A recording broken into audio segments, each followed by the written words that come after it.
안녕하세요. 살다 보면 인생 절호의 기회가 찾아온다고 하죠. 저에겐 이혼이 인생을 바로잡을 최고의 기회이지 않았나 싶네요. 한때는 참 사랑했던 남자이고 제가 가진 그 무엇을 내주어도 아깝지 않던 사람이었는데 말이에요. 하지만 전 남편의 추악한 속내를 알고 나니 입안에 들어있는 사탕까지도 다 뺏어버리고 싶은 심정이더군요.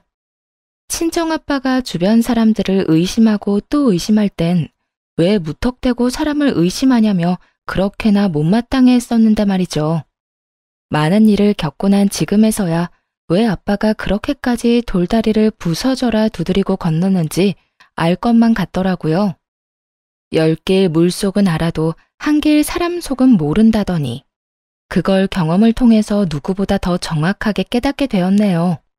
한때 삶의 전부였던 남편과는 회사에서 만나 결혼까지 하게 된 사이였어요.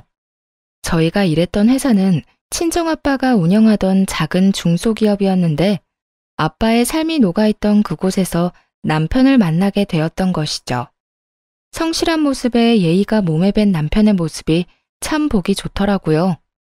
평소 제가 상상하던 배우자의 모습과 가깝기도 했고요. 그래서 집안 차이는 대수롭지 않게 여기며 결혼까지 한 것이었는데 결국 결과는 이렇게 되어버렸네요. 더 큰 행복을 가져다 줄 거라고만 생각했던 결혼에 꼴이 나고 난 후 일을 그만두고 집에서 남편을 내조하는 것에 집중하기로 했어요. 결혼을 하며 남편이 회사에서 받게 될 눈초리도 신경이 쓰였고 그래야 남편이 회사에서 좀 더 마음 편히 일할 수 있지 않을까 생각했기 때문이었죠. 남편은 이런 제 배려가 아깝지 않게 누구보다 열심히 회사 생활을 했고 그에 대한 보답을 받는 듯 승승장구하며 오롯이 혼자의 힘으로 회사 내에서 인정을 받았고요. 장인어른을 믿고 조금은 나태해지거나 건방져질 법도 한데도 남편은 그럴수록 본인이 더 잘해야 장인어른에게 민폐가 되지 않는다고 말하곤 했죠. 그렇게 늘 새벽에 출근을 하고 가장 마지막까지 회사에 남아 일을 하곤 했어요. 주말도 없이 밤낮으로 일만 하는 남편 덕에 결혼을 하고 난 후 데이트다운 데이트 한번 해본 적이 없었네요. 하지만 괜찮았어요. 오히려 그렇게까지 열심히 사는 남편을 잘 보필하며 저 역시 늘 열심히 살려고 노력했죠. 앞서 말씀드린 것처럼 아빠는 사람을 쉽게 믿지 않는 분이셨고 그래서 남편에게 다른 의중이 있을 것이라며 의심스럽게 바라보시던 시절도 있었어요. 하지만 3년 동안 한결같이 성실한 남편의 모습에 마음을 여시는가 싶더니 어느 순간부턴 중요한 결정을 내리기 전엔 남편을 불러 상의하곤 하더라고요. 여보, 오늘은 일찍 온다더니 왜 이렇게 늦었어? 그게 장인어른께서 이번 투자처 때문에 급하게 상의 좀 하자고 하셔서 장인어른이랑 서류 좀 살펴보느라 늦어졌어. 많이 기다렸어? 아니, 그냥 연락도 없이 늦길래 걱정했지. 그나저나 우리 아빠가 이제 당신한테 많이 의지하긴 하는가 봐. 이런 결정 내릴 때마다 당신 많이 찾네? 우리 여보가 일을 잘하긴 잘하나 보지? 멋있어. 이러다가 곧 아빠가 더 중요한 자리로 승진시켜주는 거 아니야? 에이, 그런 말 하지도 마. 난 지금 자리도 벅차니까 말이야. 장인어른께도 그런 말은 하지도 마. 난 정말 장인어른께 패되기 싫어서 열심히 하는 건데 괜히 그런 말 때문에 장인어른이 괜한 오해하시는 거 싫어. 알겠지? 걱정도 팔자다. 내가 왜 그런 말을 하겠어? 당신 곤란해지게. 그냥 나는 당신이 이만큼 열심히 하고 잘하니까 그렇지. 여보, 정말 멋있어. 진짜 대단하다고 생각해. 당신도 대단하고 멋있어. 나야 나가서 일만 하면 되지만 당신은 안팎으로 내조한다고 얼마나 힘들어. 그런 면에선 나보다 당신이 더 대단하고 멋있어. 만족감이 가득한 평화로운 시간을 보내던 어느 날, 시댁에 신경이 쓰이는 사람이 생겼어요. 그건 바로 남편의 사촌 동생이었는데 외국에 살고 있어 지금까지는 한 번도 본 적이 없었죠. 외국에서 혼자 귀국하게 된 아가씨는 시댁에서 지내고 있었고 기분 탓인지 몰라도 시댁에 갈 때마다 묘하게 날선 반응을 보인다는 느낌이 들더라고요. 저와 시모의 사이를 떼놓으려고 술을 쓴다는 느낌을 몇 번 받기도 했고요. 가장 어이가 없었던 사건은 시모의 생신을 얼마 앞두지 않았던 날에 일어났어요. 시모와 오랫동안 이야기한 끝에 약속했던 데이트를 하기로 한 날이었죠. 그간 하고 싶었던 일을 골라 하루 날을 잡고 제대로 함께 보내기로 한 날이었거든요. 그래서 영화 예매도 하고 예약하기 어려운 마사지샵과 근사한 식사까지 예약한 상태였고요. 그야말로 만반의 준비를 하고 시댁으로 갔죠. 어머님, 오늘 저랑 데이트하기로 하신 거 기억하시죠? 영화 예매도 해놓고 마사지 예약도 다 했어요. 한껏 들떠 시모에게 하루 일정에 대해 알려주니 시모가 뭐라고 하기도 전에 아가씨가 나서서 빈정거리기 시작하더라고요. 어머, 오늘 우리 이모랑 데이트 가요? 그러면 나는 어떻게 해요? 혼자 집에 있어요? 듣자하니 돈도 많다던데 쓰는 김에 좀 더 쓰지. 순간적으로 아차 싶기도 했어요. 전혀 생각지도 못했거든요. 그러면서도 설마 하니 이런 데이트에 눈치도 없이 껴달라는 말을 할까 싶었는데 아가씨는 눈치가 없는 것이 아니라 눈치를 볼 생각이 없는 거였더라고요. 아, 제가 생각을 못했네요. 다음엔 같이 가요. 오늘은 어머님이랑 좀 다녀올게요. 아니, 그러지 말고 언니가 오늘은 좀 양보해 주세요. 제가 이모랑 데이트 좀 하게요. 한국 와서 종일 자느라 제대로 된 외출도 못했는데 언니가 양보해주면 제가 오늘 대신해서 이모랑 즐거운 시간 보내다 올게요. 사실 언니도 저한테 고마운 거 다 알아요? 요즘에 누가 시어머님 모시고 다니는 거 좋아라 해요? 그러니까 이렇게 말할 때 못 이기는 척 빠져요. 알겠죠? 이모도 나랑 가는 게 더 좋잖아. 그렇지? 순간 정신이 멍해져서 이게 무슨 말인가 되새김질하고 있는데 그 찰나를 놓치지 않고 시모의 팔짱을 끼더니 갖은 애교를 부리기 시작하더라고요. 곧이어 시모도 하는 수 없다는 듯 웃으며 이렇게 말했어요. 그래, 아가. 이번엔 아가가 좀 양보해 주려무나.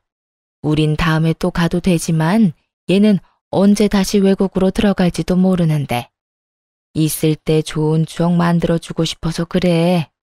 이렇게 말하는데 거기에서 단호하게 안 된다는 말이 나오지 않더라고요. 그 상황에서 시모를 데리고 외출을 해봤자 시모도 저도 기분이 썩 유쾌하진 않을 것 같았거든요. 기껏 돈 들이고 시간 들여 예매까지 했더니 중간에서 획 낚아채 가는 꼴을 보는데 참 기가 막히더라고요. 직계가족도 아니고 먼 친척 동생이라고 하니 그러거나 말거나 무시하면 그만이겠지만요.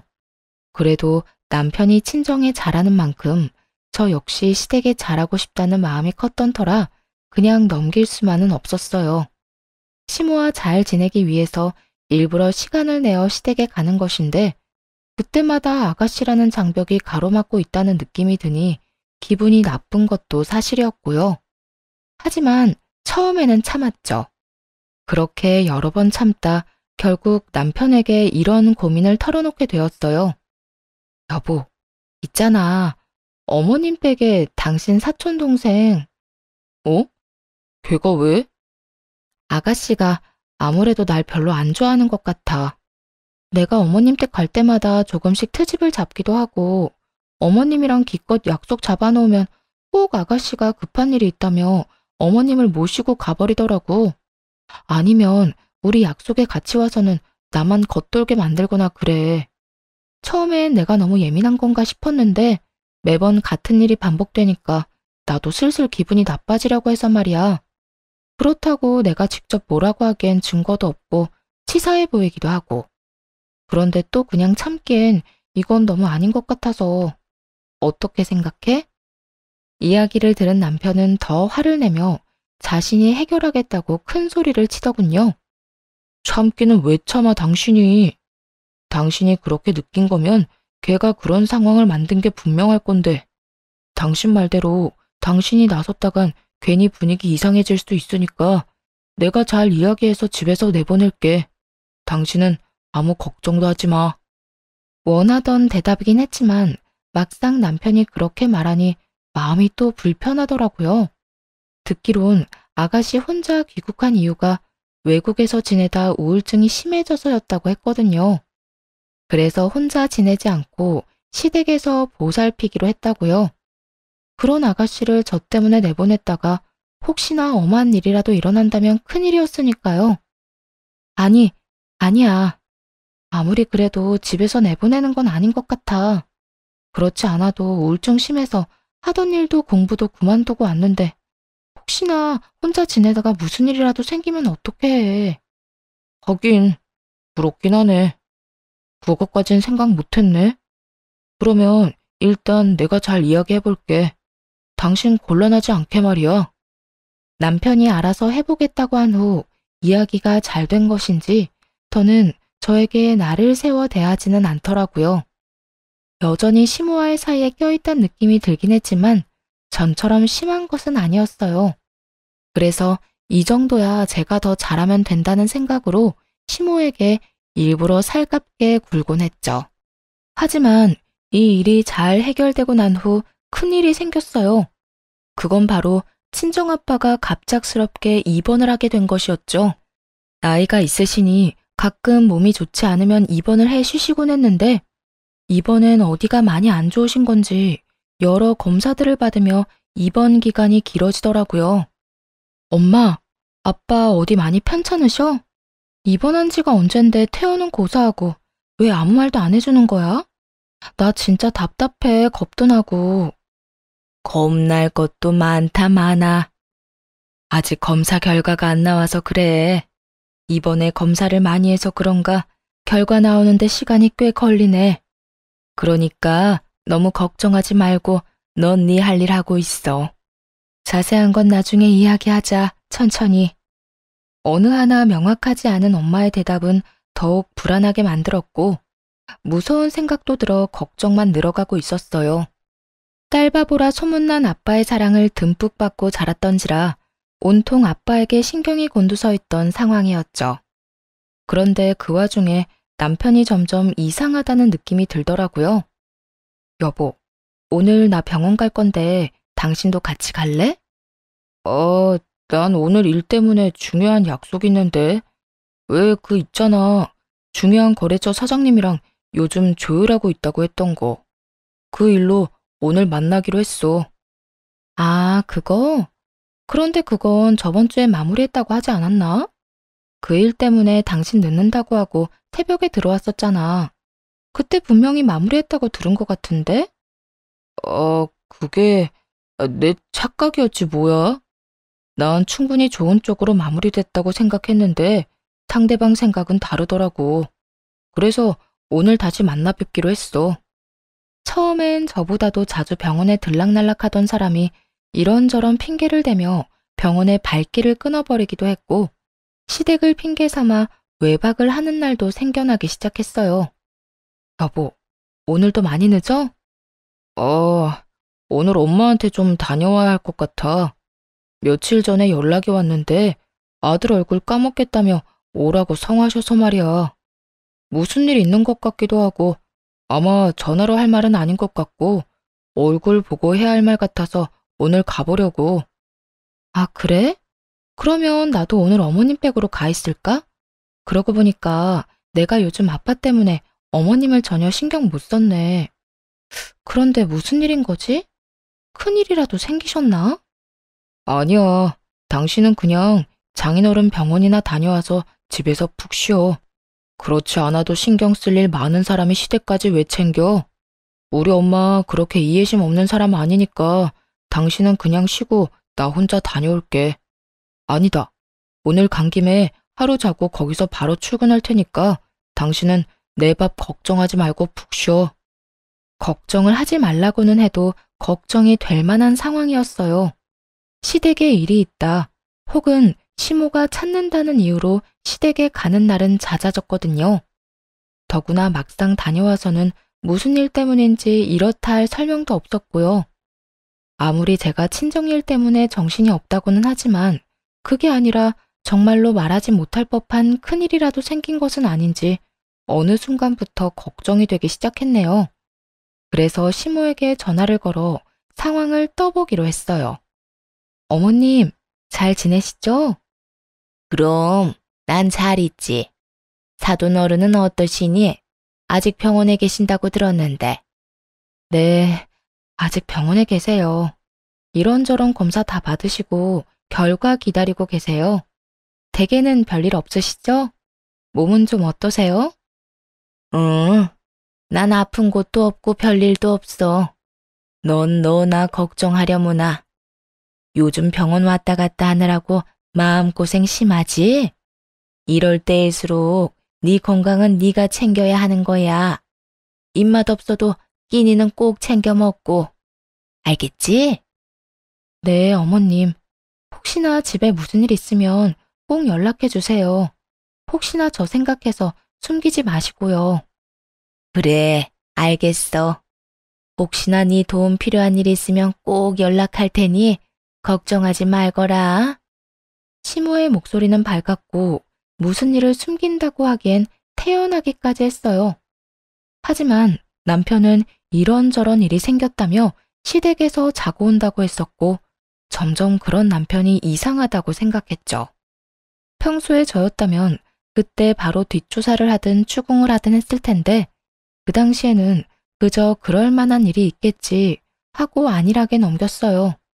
그만큼 다른 일에 신경 쓸 여유가 없기도 했고 남편을 믿어 의심치 않았기에 말하지 못할 일이 있겠거니 했던 거였죠. 그렇게 정신줄을 빼놓고 살던 어느 날 유난히 일찍 퇴근한 남편이 저에게 조심스럽게 말을 걸어오더라고요. 여보, 장인어른 몸은 좀 어때? 뭐 때문에 이렇게 길게 입원하시는 거래? 뭐 들은 말 있어? 아니, 그렇지 않아도 그것 때문에 답답해 미치겠어. 아무리 물어도 대답도 안 해주고 그냥 나중에 자세히 이야기하자고만 그래. 갈 때마다 아빠는 자고 있고 가끔 일어나 있어도 그것도 잠시뿐이야. 그래? 도대체 어디가 편찮으시길래 그러시는 거지? 그러니까. 그런데 왜? 회사에 무슨 일이 생겼어? 남편은 약간 곤란하다는 듯 망설이더니 이내 굳게 다문입을 열더라고요. 제 눈치를 과하게 살피며 말이죠. 그냥 내가 많이 고민해봤는데 장인어른 회사 일은 신경 쓰지 마시고 이제 건강만 신경 쓰시면서 좀 쉬시는 건 어떤가 해서. 회사는 내가 더 신경 쓰면 되니까 말이야. 어? 갑자기 그게 무슨 말이야? 말 그대로야. 장인어른 이제 좀 쉬셨으면 해서.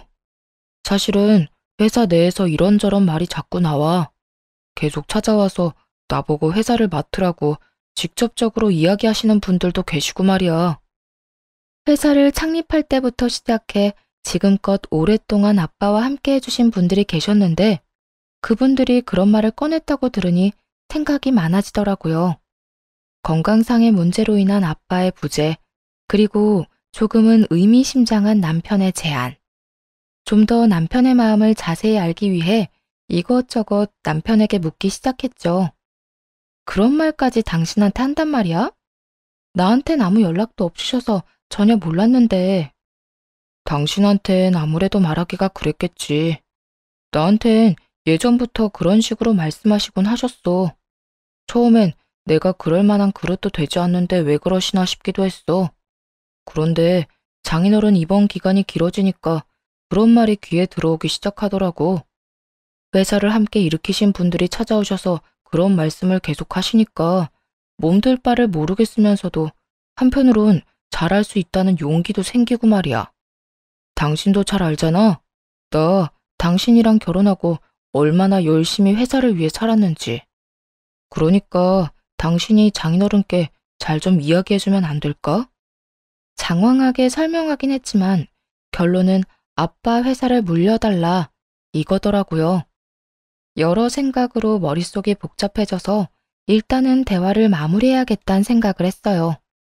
더 이야기를 나누어봤자 머릿속만 복잡해질 것 같았으니까요. 일단 생각 좀 해보자. 생각 정리되면 아빠하고도 잘 이야기해볼게. 그래, 나도 다시 한번 내가 잘 이끌 수 있을지 생각해보고 내 자신을 돌이켜볼게. 한 가지 약속할 수 있는 건 날 믿고 맡겨주신다면 그 누구보다 열심히 할 수 있다는 거야. 남편의 말을 듣고 난 후 며칠에 걸쳐 여러 생각들을 했어요. 그리고 아빠에게 이런 이야기들을 전해주기로 결심했죠. 저야 이러저러한 의견을 아빠에게 전할 뿐 결정을 내릴 수 있는 입장은 아니었으니까요. 그렇지 않아도 부르려고 했는데 잘 왔구나. 그래, 우리 딸 할 말 있다고? 그게... 아빠, 회사 내에서 이런저런 이야기들이 나오기 시작하나 봐요. 아무래도 아빠 건강 문제도 있고 박서방한테 회사를 물려주고 아빠는 이제 좀 쉬시는 게 어떤가 하는 말이요.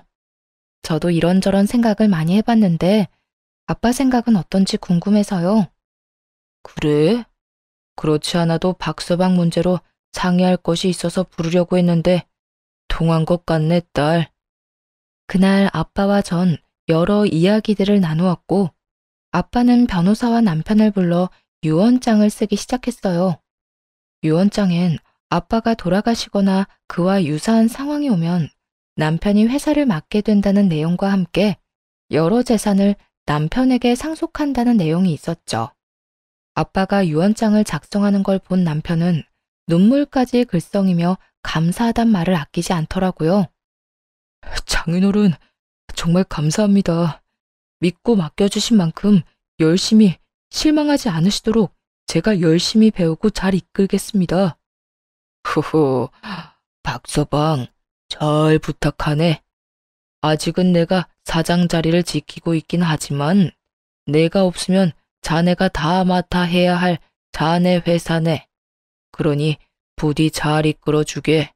그리고 내 딸도 마찬가지네. 우리 귀한 딸 눈에서 눈물 나지 않도록 박서방이 많이 아껴주고 사랑해주게. 걱정하지 마십시오, 장인어른.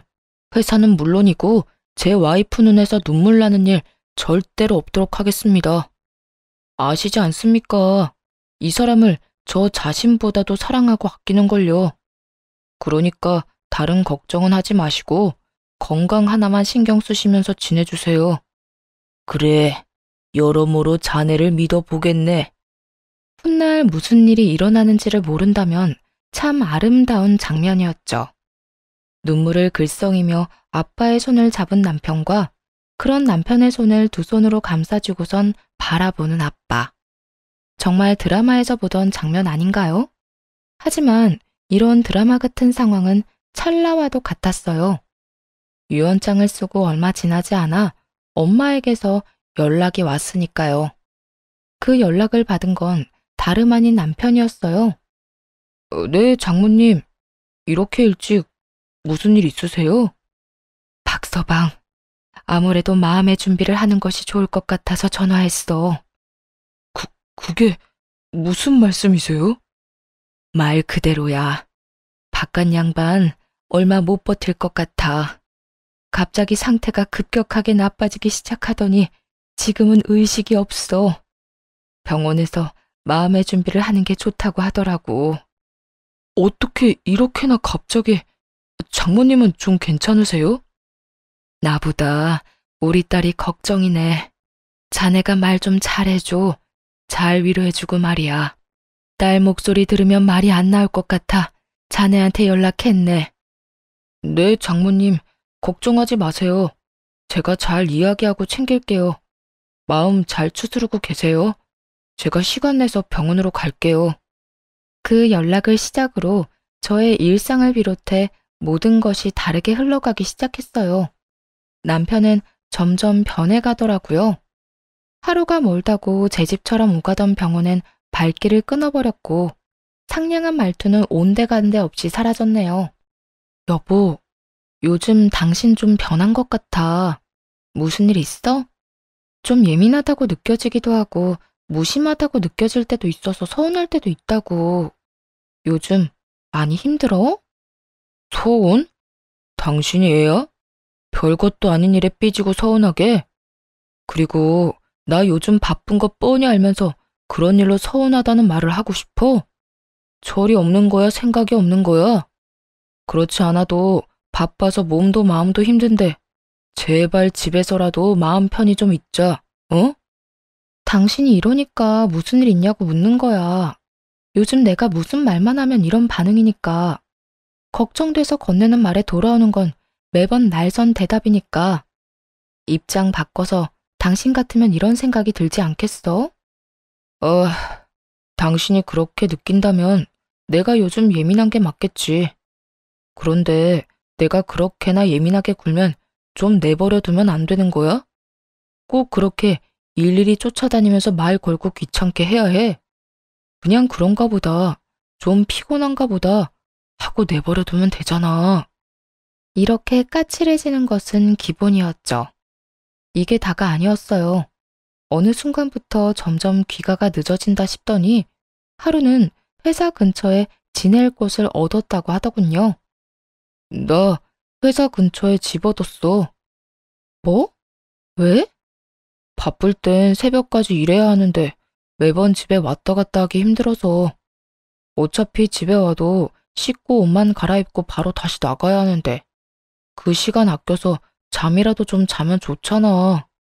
그래서 늦어지면 여기 말고 아예 그 집으로 왔다 갔다 하려고. 그러니까 내가 늦으면 기다리지 말고 먼저 자. 두 집 살림한다는 말을 참 당당하게도 하더군요. 화도 나지 않았어요. 이렇게 나올 걸 어느 정도 알고 있었으니까요. 무슨 이야기냐고요? 사실 남편이 친정아빠를 들먹이며 회사를 탐내고 있다는 느낌을 받은 순간부터 남편을 의심하기 시작했거든요.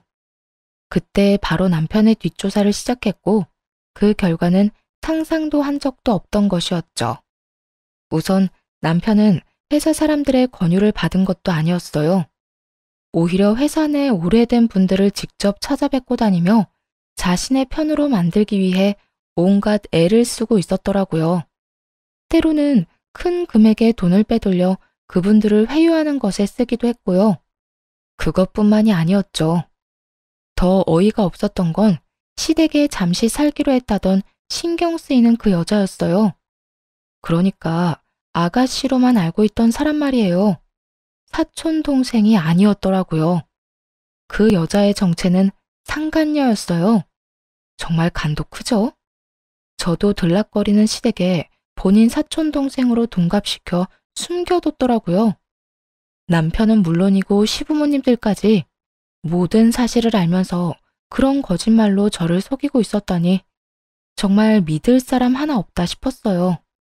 모든 사실을 알고 나니 남편이 시댁 핑계를 대고 가끔 외박을 하던 것이 떠오르며 온몸에 소름이 끼치더라고요. 이게 끝이 아니었어요. 두 사람의 대화를 녹음 파일로 받았는데 들어보니 정말이지 추악한 속내 그 자체였죠. 오빠, 언제까지 이러고 살아야 해? 조금만 더 기다리라고 했잖아. 그 노인네 무슨 병인지는 몰라도 병원에서 지내는 시간이 꽤 길어지고 있다고. 이제 고지가 눈앞인데 급하게 굴다가 다 망칠 작정이야? 그런 건 아닌데, 그러면 나 집이라도 얻어줘.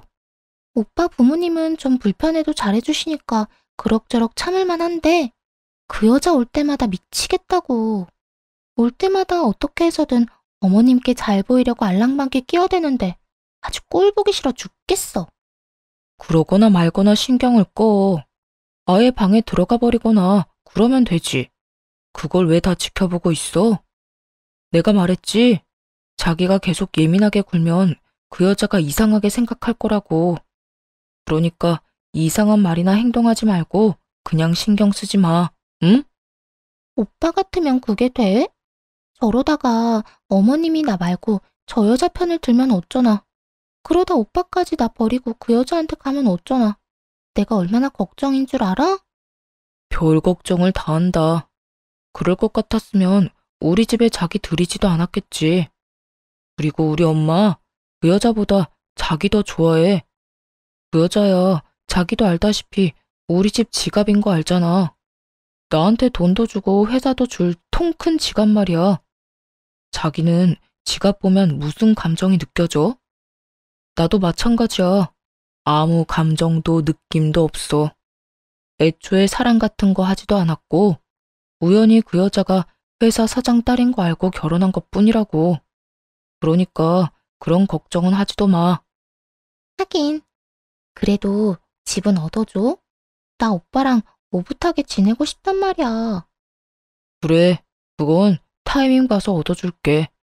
그래도 일단 완전히 회사 얻고 난 뒤에 혹시나 꼬리 잡히면 끝장인 거 알지? 알겠어. 그때까진 기다리도록 해볼게. 그러니까 이렇게 밖에서 둘만 만나자고 조르는 것도 한동안은 자제해. 정 밖에서 보고 싶으면 엄마를 데리고 오란 말이야. 다 된 밥에 코 빠뜨리지 말자 우리. 저와 저희 집을 지갑이라고 칭하며 어떻게 해서든 하나라도 더 받아가려고 안달이 났더군요. 자기들 딴엔 치밀한 계획이라고 생각하는 것 같았는데 이렇게 하루아침에 모두 들켜버렸다는 걸 알면 과연 어떤 표정을 지을지 그것 참 궁금하더라고요. 모든 사실을 알고 난 후 이혼은 당연한 수순이었지만 그래도 망설여지는 건 어쩔 수 없더라고요. 그 당시 아빠가 계속해서 병원에 계셨으니까요. 건강한 상태에서 들어도 충격적인 내용인데 입원한 상태의 아빠에게 말을 꺼내려고 하니 차마 입이 떨어지지 않았죠. 그렇게 이러지도 저러지도 못하며 시간만 보내던 어느 날, 엄마에게 연락을 받았어요. 그렇지 않아도 마침 이 모든 것을 말씀드리기로 결심이 섰던 터였죠. 아빠, 그리고 할 말이 있는데요. 사실은 박서방 다른 여자 있어요. 우울증이 심해서 시댁에 와 있다던 박서방 사촌동생, 사실은 상간녀였더라고요. 물론 시댁에서도 이걸 다 숨기고 모른 척 했던 거고요. 그리고 아빠 회사를 노리고 있는 것 같아요. 조심스럽게 지금껏 알게 된 사실을 꺼내놓자 아빠는 복잡한 표정을 지으며 한숨을 쉬시더라고요. 아, 너도 결국엔 알게 됐구나. 오늘 내가 보자고 한 것도 이것 때문이었다. 이번에 입원이 길어진 이유는 박서방을 지켜보기 위함이었어. 일도 열심히 하는 것 같고 열심히 하는 것만큼 결과도 늘 좋아서 좀 더 힘 있는 자리로 옮겨줬다가 회사를 물려줘도 될까 고민을 하고 있었단다. 그런데 아무래도 찝찝한 기분이 가시지 않더구나. 그래서 일부러 입원을 하고 상황을 심각한 것처럼 몰고 갔지. 이런 상황이 되면 박서방의 진짜 모습이 나올 것 같아서 말이야. 그리고 혹시나 하는 마음에 나 역시 뒷조사를 해봤단다. 그러면 아빠, 아픈 게 아니었어요? 그래, 이 아빠 아주 튼튼해. 그냥 회사 물려주기 전에 확실히 해두고 싶었던 것뿐이야. 여러모로 말이다. 그래서 넌 앞으로 어떻게 할 거니? 아빠 엄마는 네 뜻에 따라가려고 한단다. 저는 당연히 이혼할 거예요. 이 모든 사실을 알았는데도 그런 인간이랑 더 살겠다고 하면 그건 제정신이 아닌 거죠. 그래, 우린 혹시나 해서 물어봤단다. 그러면 앞으로 어떻게 해야 할지 이야기를 좀 나눠볼까? 아빠와의 상의 끝에 위자료만 받고 끝내지 말고 복수를 계획했고, 그래서 유언장을 작성하는 것부터 시작해 아빠가 위독하다는 가짜 소식까지 전했던 것이었어요. 기쁨에 도취하여 있을 때 모든 걸 빼앗기로 한 것이었죠.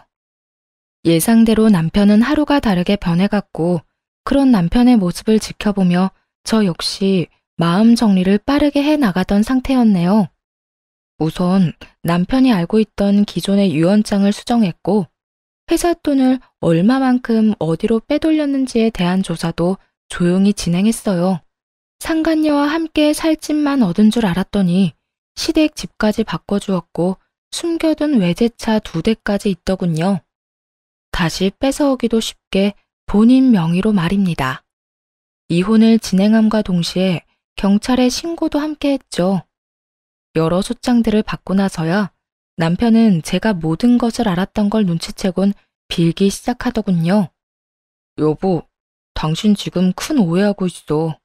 그러니까 내 말 좀 들어봐. 들어보면 다 이해할 거야. 보자마자 무릎을 꿇고 앉아서 한다는 말이 오해였다더군요.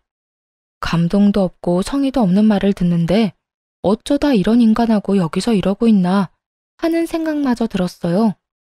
오해? 뭐가 오해인데? 당신이 우리 아빠 회사만 물려받고 나랑 이혼하려고 했던 거? 아니면 당신 집에 있는 그 여자가 사실은 상간녀였던 거? 도대체 뭐가 오해라는 건데? 그게 잠깐 흔들려서 여자 만났던 건 맞아. 그런데 당신도 생각을 좀 해봐. 내가 당신 같은 여자를 두고 왜 그딴 여자한테 가겠어? 그냥 잠시 만났던 것 뿐인데 그 여자가 죽어도 못 헤어지겠다고 하면서 오갈 데도 없다고 하길래 그냥 잠시 집에 들인 것 뿐이야. 이게 무슨 개똥 같은 소리야? 잠시 스쳐가는 여자를 본가에 데려다 놨다고? 배울 만큼 배웠다는 사람이 변명이 너무 성의 없다고 생각 안 하니? 여기까지 와서 이렇게 빌 거면 적어도 그럴싸한 변명거리라도 준비했어야지.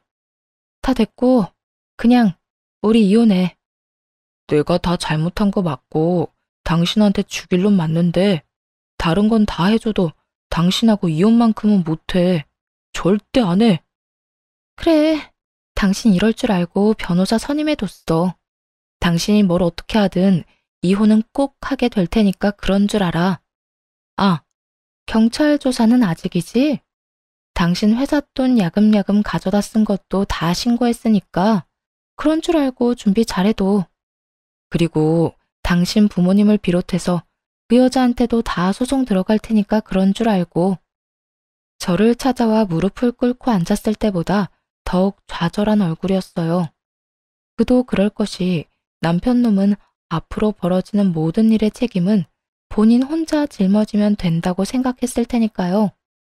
그런데 생각지도 못한 부모님과 상간녀까지 한 세트로 묶어 죗값을 치르게 하겠다고 하니 보통 당황스러운 것이 아니었겠죠. 남편은 더 처절하게 제 바짓가랑이를 붙잡고 애원하기 시작했어요. 여보, 제발 내가 조용하게 당신이 하자는 대로 빨리 이혼할 테니까 그 여자랑 부모님은 건드리지 말아주라. 응? 내가 정말 잘못했어. 내가 왜 그래야 하는데? 우리 그럴 만한 돈 없어. 돈도 돈이지만 우리 부모님 나이도 많은데 그런 일까지 겪게 하고 싶지 않아. 그러니까 나이도 많으신 분들이 아들이 그딴 말도 안 되는 짓을 벌이는데 말리기는커녕 상간녀를 데리고 살고 있었다고? 당신 같으면 그냥 조용히 넘어갈 수 있었어? 당신 말대로 나이 지긋한 양반들이라 그냥 그렇게 넘어가는 거야. 아니었으면 나 진짜 가만 안 뒀어. 알고나 있어?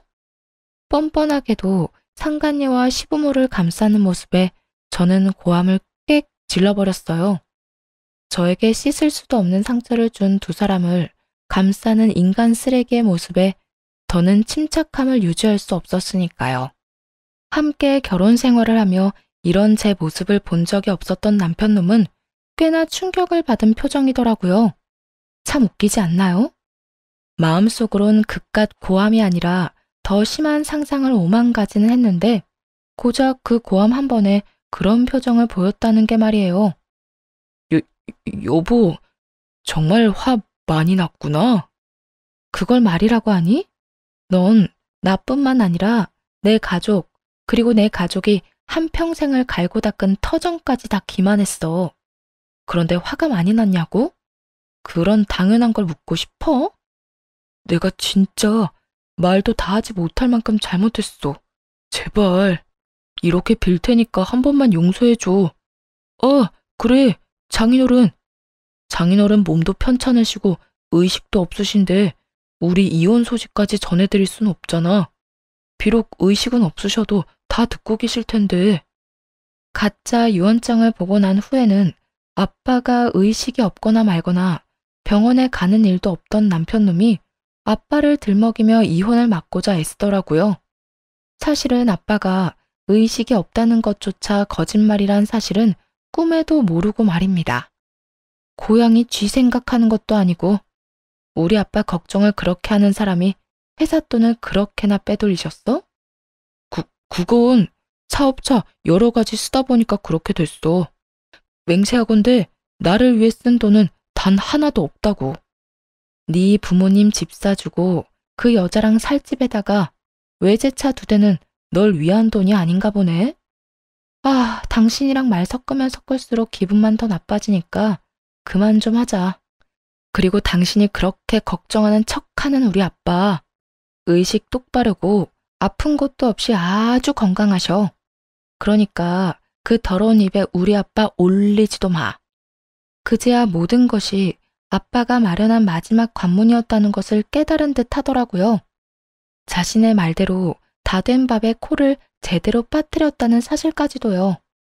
여러 생각과 함께 후회와 절망에 빠진 그 표정이 참으로 볼만하더군요. 그러면 설마 내가 어떻게 하는지 지켜보려고 그런 연극을 했던 거야? 그러니까 허튼 짓거리 하지 말고 하던 대로 회사 일이나 열심히 하지 그랬어. 그랬으면 당신 꿈처럼 우리 아빠 회사는 물론이고 화목한 가정까지 다 당신 몫이었을 텐데 말이야. 이게 뭐야? 결승선 다 와서 쫄딱 망해버렸네? 그것도 제대로 말이야. 여보, 정말 내가 너무 잘못했어. 나 정말 후회하고 있는데 한 번만 없던 일로 좀 해주면 안 될까? 나 회사 안 물려줘도 돼. 그냥 당신 곁에 다시 설 수 있게만 해줘, 어? 나 당신 없이 못 사는 거 알잖아. 그건 그렇겠다. 지갑 없이 살 수는 없겠지. 돈이 있어야 살 수 있을 테니까 말이야. 지갑? 갑자기 웬 지갑 타령은, 설마 그것도 다 들은 거야? 응, 내가 말이야, 당신이 생각하는 것보다 더 많이, 그리고 더 깊게 알고 있어. 그러니까 더는 사람 피곤하게 하지 말고 가서 이혼이나 준비해. 그제야 남편은 더는 가망 따윈 없다 싶었는지 긴 말하지 않고 밖으로 나가더라고요. 그 후 소송은 진행되었고 유능한 변호사님들의 도움을 받아 남편을 비롯해 작당모이한 모든 사람들의 서랍 속 실가락지 하나까지 남기지 않고 싹 다 받아냈습니다.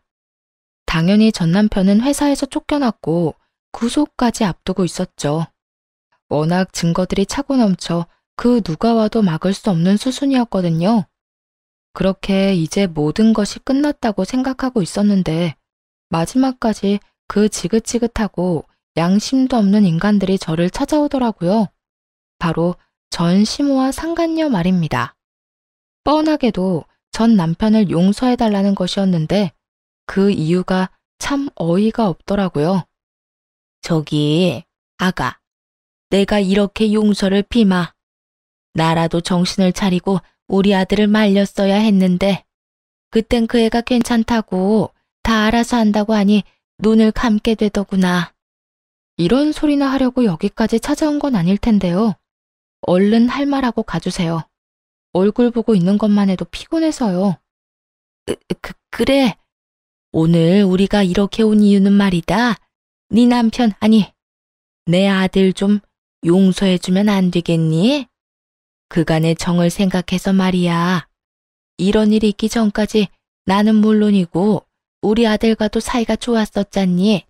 싸우는 일은커녕 큰소리 한 번 난 적이 없었던 그 시절을 생각해서라도 제발 구속만은 어떻게 피하게 해주면 안 되겠니? 그건 이미 제 손을 떠났고요. 설사 방법이 있다고 한들 그럴 생각 전혀 없어요. 이런 말이라면 이만 돌아가 주세요. 바빠서요. 두 사람을 쫓아내려 하자 전 시모와 상가녀는 급하게 무릎을 꿇고 눈물로 호소하기 시작했어요. 아가, 그러지 말고 한 번만 용서해다오. 너도 알다시피 네가 다 뺏어가고 우리가 가진 거라곤 빚뿐이란다. 거기에다가 얘가 지금 임신했어. 배는 하루가 다르게 불러올 텐데 애 아빠도 없이 어떻게 출산하고 애를 키워? 그래요, 언니. 제가 정말 잘못했어요. 속인 것도 잘못했고 속이던 시절에 언니 못 살게 굴었던 것도 잘못했어요. 제가 다 잘못한 건 맞는데 뱃속의 아기는 잘못이 없잖아요. 그러니까 제발 우리 아기한테서 아빠를 빼앗아가지 말아주세요. 전 시모와 상간녀는 마치 제가 아빠를 빼앗아간 모진 인간으로 몰아가는 것도 모자라 통하지도 않을 동정심까지 호소하기 시작하더군요. 임신을 들먹이며 호소하면 제가 눈이라도 깜빡할 거라 생각했던 모양이었죠. 멍청하기가 이루 말할 수가 없었죠. 야, 네가 눈물 질질 흘리면서 임신했으니 봐달라고 하면 내가 마음이라도 흔들릴 줄 알았나 본데 사람 잘못 봐도 한참을 잘못 봤어. 난 절대 그 인간 용서할 생각도 없고 네가 눈물로 동정심을 호소해도 전혀 흔들림 따윈 없어. 그러니까 내 앞에서 이딴 짓거리 할 생각도 하지 마. 난 그렇게 자비로운 사람 아니니까 말이야. 사람이 어떻게 그렇게까지 매정할 수 있어요? 우리 오빠 이대로 구속되고 그 충격으로 뱃속의 아기가 잘못되기라도 한다면 그 죄를 어떻게 다 갚으려고 이렇게까지 하냐고요. 죄? 너 지금 나한테 죄라고 했니? 어디서 남의 남편 꼬셔서 불륜이나 저지른 주제에 감히 죄라는 단어를 입에 올려? 그리고 네 뱃속에 애, 그 애랑 내가 무슨 상관인데? 혹여나 그 애가 잘못된다고 한들 그건 내 탓이 아니라 너희들 탓이야. 그러니까 이상한 피해자 흉내내지 말고 당장 꺼져. 지금 봤으면 알다시피 내가 노인 임산부 배려할 만큼 좋은 사람이 아니라서 말이야. 이 인연이 진짜? 누군 네가 예뻐서 이러고 있는 줄 아나 본데 나도 너 싫고 짜증나거든? 그 어떤 방법으로도 마음을 돌릴 수 없다는 걸 깨달은 상간녀는 욕짓거리하며 손을 치켜 세우더군요. 전 바로 그런 상간녀의 손을 붙잡아 그대로 집 밖으로 쫓아내버렸어요. 그 모습을 본 시모 역시 저에게 화를 내며 언성을 높이기 시작하더라고요. 너 지금 홀몸도 아닌 애한테 뭐 하는 짓이야? 그러니까요. 홀몸도 아니면서 왜 여기까지 찾아와서 이딴 꼴을 당한대요? 손버릇은 또 얼마나 안 좋은지 태교해야 할 사람이. 어쨌든 난 할 말 다 했으니까 2번 다신 찾아오지도 마세요. 그렇게 전 시모 역시 내쫓아 버렸어요. 내쫓기는 순간까지 어떻게 해서든 해를 가해보려 노력하는 듯 했지만 보기 좋게 질질 끌려 나가고 말았죠. 그 후 전 남편은 구속이 되었고 누구 하나 돈 버는 재주가 없었던 전 시부모와 상간녀는 빚쟁이가 되어 길거리에 나앉았다고 하더라고요. 그런 상황은 단 한 번도 상상조차 해본 적 없었는지 상간녀는 그 길로 늙은 노부부를 버리고 도망가 버려 연락조차 되지 않는 상태라고 했어요. 그 뒤로 전 행복하기 위해 부단히 애쓰며 살아가고 있어요. 아빠는 회사에서 물러나셨고 회사는 제가 아닌 회사에 오래 계셨던 분이 맡아주시고 있고요. 그리고 지금은 다시 입사해 이런저런 일을 배우고 있는 중이에요. 친정에서 지내며 부모님의 집을 지키면서 말이에요. 2분은 요즘 여행을 다니시며 행복한 시간을 보내시는 중이라 집이 비는 날이 더 많아 혼자 사는 거나 마찬가지네요. 이혼을 하고 난 후 가장 많이 바뀐 것은 시간을 오로지 저를 위해 쓴다는 것인데요. 결혼 생활을 할 땐 모든 시간이 전 남편만을 위해 쓰였는데 이혼을 하고 나니 그것이 그렇게 후회가 되더라고요. 그래서 요즘은 모든 시간을 오로지 저만을 위해 쓰고 있어요. 평일엔 회사 일을 잘 습득하기 위해 부단히 노력하고 주말엔 충전을 위해 그저 쉬기도 하고 여러 곳을 다니며 구경을 하기도 해요. 가끔은 운동을 하며 에너지를 쏟아내기도 하고요. 이혼을 하고 친정으로 갔던 날 소송 내내 무덤덤하게 저를 도우시던 부모님이 우시더라고요. 우리 딸 고생 많이 했어. 그동안 많이 힘들었지? 이 사람이 애 앞에서 울지 말라니까. 당사자도 저렇게 씩씩하게 잘 이겨내고 있는데 당신이 이렇게 울면 어쩌자는 거야? 딸, 고생했어. 많이 힘들었지? 이제 다 끝났다. 그러니까 한동안은 우리 좀 쉬자. 푹 좀 쉬고 다시 잘 시작해보자. 네, 엄마, 아빠. 저 잘 이겨낼 수 있어요. 그러니까 두 분도 너무 마음 아파하지 마세요.